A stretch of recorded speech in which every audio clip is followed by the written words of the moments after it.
আসসালামু আলাইকুম বন্ধুরা, সকলে কেমন আছেন? আশা করি সকলে ভালো আছেন। আলহামদুলিল্লাহ, আমিও ভালো আছি। তো বন্ধুরা, আজকের ভিডিওতে আমি আপনাদেরকে দেখাবো যে আমরা যখন মার্কেট থেকে নতুন এই ডিসপ্লেগুলো কিনে নিয়ে আসি, তখন এই ডিসপ্লেগুলো কিভাবে সেট আপ করতে হয়। তো অনেকেই এই ডিসপ্লেগুলো সেট আপ করতে পারে না। সেট আপ করতে গিয়ে ডিসপ্লেগুলো ভেঙে ফেলে, বা ডিসপ্লে যদি লাগাই তারপরেও গ্রাফিক্স আসে না, টাচ উল্টাপাল্টা কাজ করে। এগুলা বিষয় আমি আপনাদেরকে দেখাবো যে এইভাবে যদি ডিসপ্লে লাগান তাহলে আশা করি আপনার যতগুলো ডিসপ্লে লাগান একটাও সমস্যা হবে না, যদি আমার নিয়মে লাগান।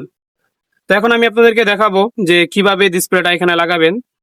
তো মার্কেট থেকে ডিসপ্লে কিনে নিয়ে আসার পর সর্বপ্রথম আমাদের যে কাজটি করতে হবে সেটা হলো এই ডিসপ্লেটাকে ভালোভাবে চেক করে নিতে হবে। তো আমি এটাকে চেক করে নিয়েছি। আপনারা মার্কেট থেকে কিনে নিয়ে আসার সাথে সাথে এখানে লাগাবেন না।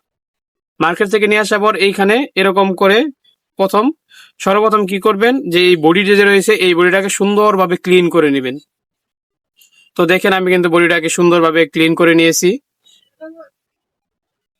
ক্লিন করার পর তারপর এই ডিসপ্লেটা এইখানে লাগাবেন। লাগানোর পর চেক করবেন, এখানে কিন্তু গাম দিবেন না। গাম দেওয়া ছাড়া এই ডিসপ্লেটাকে এখানে লাগাবেন।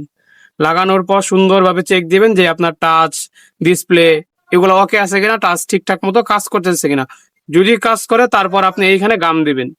তো আমি বডি এবং এই মাদারবোর্ড এইখানে লাগিয়ে ডিসপ্লেটা চেক করে নিয়েছি, 100% কাজ করতেছে ভালো। তো এখন আমি এই ডিসপ্লেটাকে এখানে বসাবো। তো বসানোর সময় আমাদের যে কাজটা এখানে করতে হবে সেটা হলো এরকম একটা গাম ইউজ করতে হবে। তো আপনি যে কোনো ব্র্যান্ডের গাম ইউজ করতে পারবেন, সেটা আপনার ব্যক্তিগত ব্যাপার। গাম হলেই হলো, টাচ ডিসপ্লের গাম হলেই চলবে, কোনো সমস্যা নেই। তো দেখেন এখানে আমি কিভাবে গাম দিতেছি।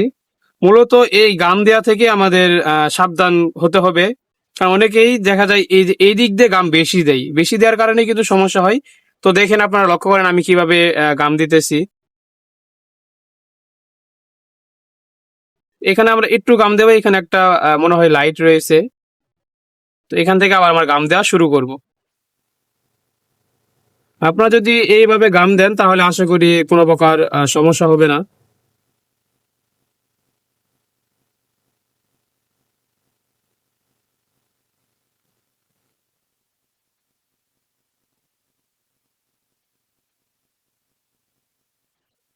তো এদিক দিয়ে আমরা একদমই চিকন করে গাম দেবো, একদমই চিকন করে, মোটা করে গাম দেবো না।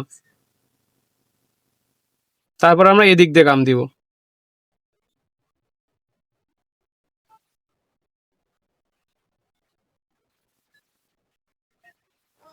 ওকে, এদিক দিয়েও গাম দেওয়া হয়েছে। তো আমরা এখানে কিন্তু এটা কিন্তু সেন্সর, আপনারা যদি লক্ষ্য করেন তাহলে দেখতে পারবেন এই যে এটা কিন্তু সেন্সর। এই সেন্সরের এখানে আমরা গাম দেবো না। যদি গাম দেই তাহলে কিন্তু ওই যে একটা সমস্যা ফেস করবেন, সেটা হলো কল দেওয়ানোর সাথে সাথে দেখবেন যে ডিসপ্লের আলো চলে যাবে, এরকম সমস্যা হবে। তো আমরা এদিকে গাম দেবো না, জাস্ট খালি এতটুক এবং এই নিচ দিয়ে এরকম করে গাম সুন্দরভাবে দিয়ে দিব।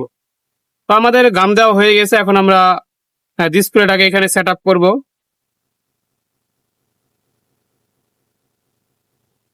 ওকে, ডিসপ্লেটাকে আমরা হাতে নিয়ে নিলাম। নেওয়ার পর এই রেবনটাকে হালকা একটু এরকম করে চাপাবো। দেখেন আমি কিরকম করে নিয়েছি, এই যে এরকম করে রাখবো। রাখার পর এবার আমি ডিসপ্লেটাকে এই যে আপনারা যদি লক্ষ্য করেন তাহলে দেখেন এরকম করে সর্বপ্রথম আমরা এই বড় যে রেবনটা রয়েছে সেটাকে এখানে ঢুকিয়ে দিব।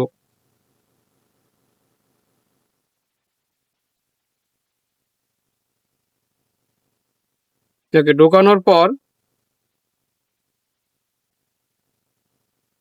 তারপর যে ছোট রেবনটা রয়েছে দেখেন এই ছোট রেবনটা ঢুকিয়ে দিব।